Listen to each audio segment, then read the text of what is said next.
different parts of Kenya, a live studio audience is about to shoot unscripted questions. This is Agenda Kenya with Jason Nyantino. On Agenda Kenya tonight, Honorable Nderitu Muridhi, Assistant Minister for Industrialization, Member of Parliament, Laikipia West. Honorable Dr. Kilemi Mwiria, Assistant Minister for Higher Education, Member of Parliament, Tigania West. Noah Chune, Research and Education Director, Central Organization of Trade Unions, KOTU. John Kerry, Organizing Secretary, ODM, Nairobi County.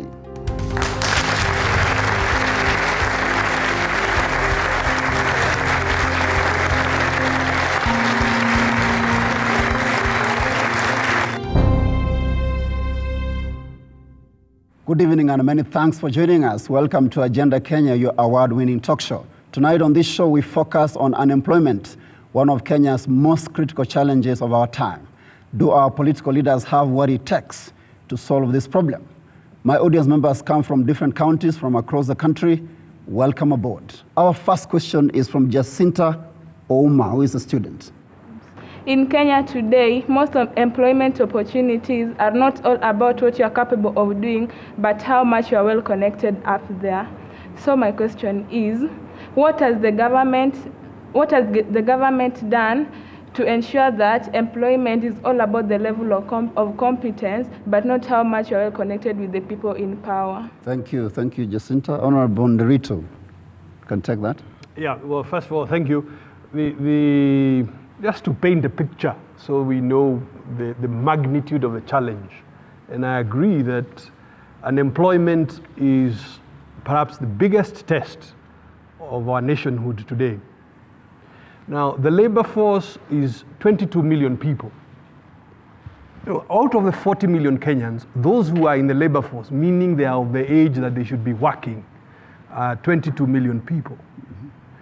Out of those, just a little over 2 million are employed in formal. Formal employment is where you work and you have a paycheck.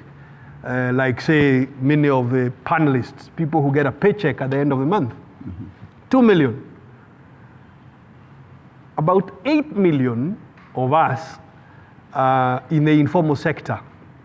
So we are juakali artisans, we hawk, we do all kinds of things in the informal sector. And the balance, nearly 10 or just slightly over 10 million people are unemployed. And that's why I'm saying to you, it is the biggest test of our time. The reason you see that competition for jobs becomes who you know, it is because of that magnitude of the challenge. And I think that in Kenya, and we as Kenyans, as we look at leaders and think about leaders, that should be our biggest question. Who has any decent clue of how we are going to solve it? How are we going to create 10 million jobs? Because that is the size of the number of Kenyans who have no jobs. Honorable Nderitu, from your experience as a member of Parliament, Assistant Minister, do you think Jacinta is right? I mean, you work in the public service, so have you seen people accessing jobs on the basis of who you know or on the basis of qualifications? Not just in the public service, in the private sector and everywhere. Networking and networks, of course, count. So it is true. Hear me, please, Jason. Networks count for something. The reason you see Parliament legislating the way recruitment in the public service has to be done is to ensure that it is not just about you know someone and therefore you will become, say, the police commissioner, or you know somebody, therefore you will become an ambassador. The reason you see us creating law to create processes is to try and run away from that. Okay, thank you. Let me hear from Dr. Mwiria first, because they represent government on this panel. Yes. Is it true that in this country, if you go to access a job, you must know somebody? Well, let me say, Jacinta is both right and wrong. Firstly, I must say that it's very difficult to get a job in this country if you're not well connected. And sometimes it's not easy to get a job if you don't have the resources to buy that job. And we have seen this with the police, we have seen this in the military, we have seen it in a lot of places. But there are organizations of government that are trying some merit. I mean, we cannot say that all of them are the same. There's an attempt. But even then, it will also help if you know someone. I mean, this is a fact. What we But can is do... that the right thing? No, I don't agree with it. But I always say one thing. To solve a problem, you have to begin by accepting that there is a problem. And the problem is there. We cannot run away from that.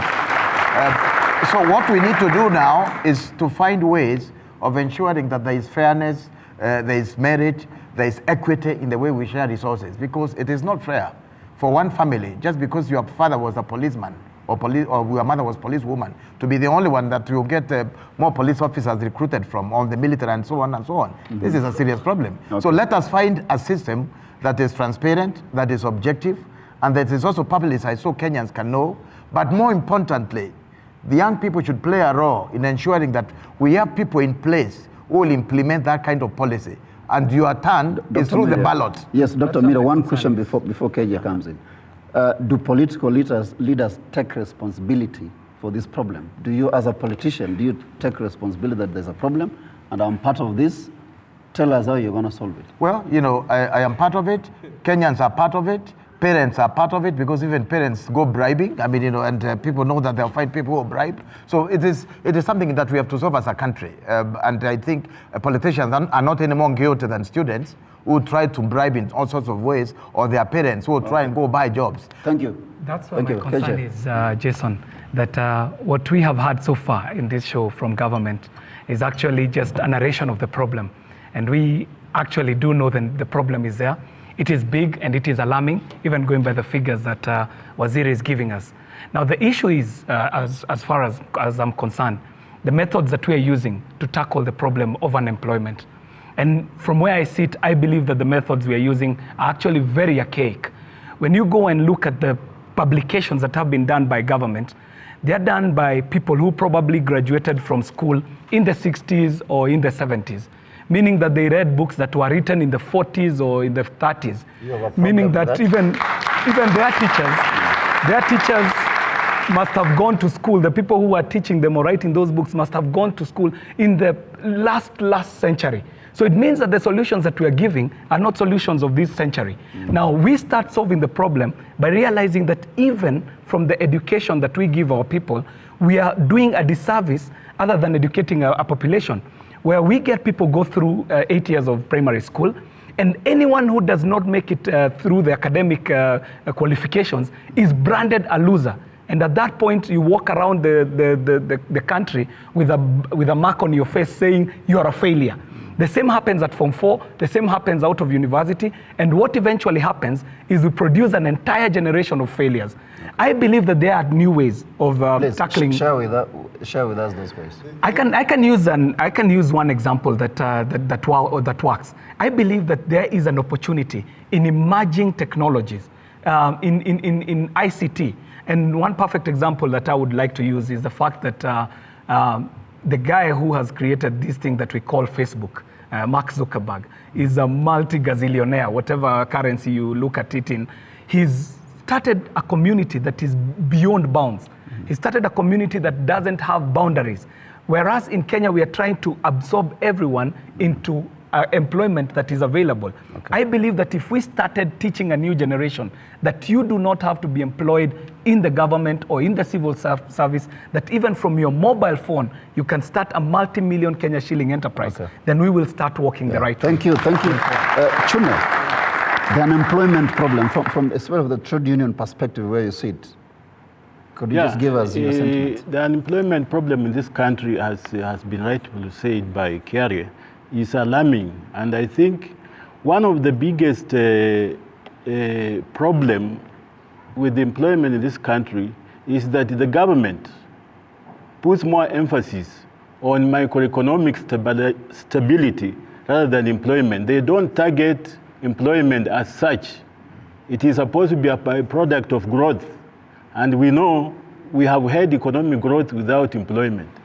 So I think the government should change to target employment directly rather than as a byproduct of growth or relating it to inflation and other macroeconomic variables. Now, I have a question let me ask Dr. Muira one question. When did you go to Parliament? First time in Parliament? I went to Parliament first time in 2002. 2002. This is my 10th year. If I have my facts right, you were in NAC.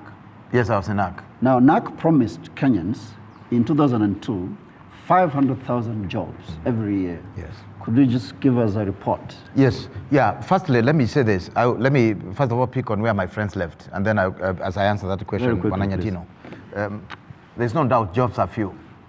That we have to contend with that. But that does not mean we can't find a fair way of distributing those fair jobs. So we must get that right. It is that we have to come up with systems, and I'm one person who believes merit and fairness can solve a lot of those problems. Even when there are few jobs, if the population is convinced that it was given on the basis of merit and fairness, there will not be too many complaints. Secondly, we have to do things to make sure that we have many more jobs than the 2 million that Wanandarito is talking about. And one of the ways I agree with him, the global village, ICT, but also training. There are a lot of opportunities out there in Europe, in Canada, in America, and those places for young people who have skills in carpentry, in masonry, in plumbing, in electrical work. And these are young people who have D's and C pluses and C minuses.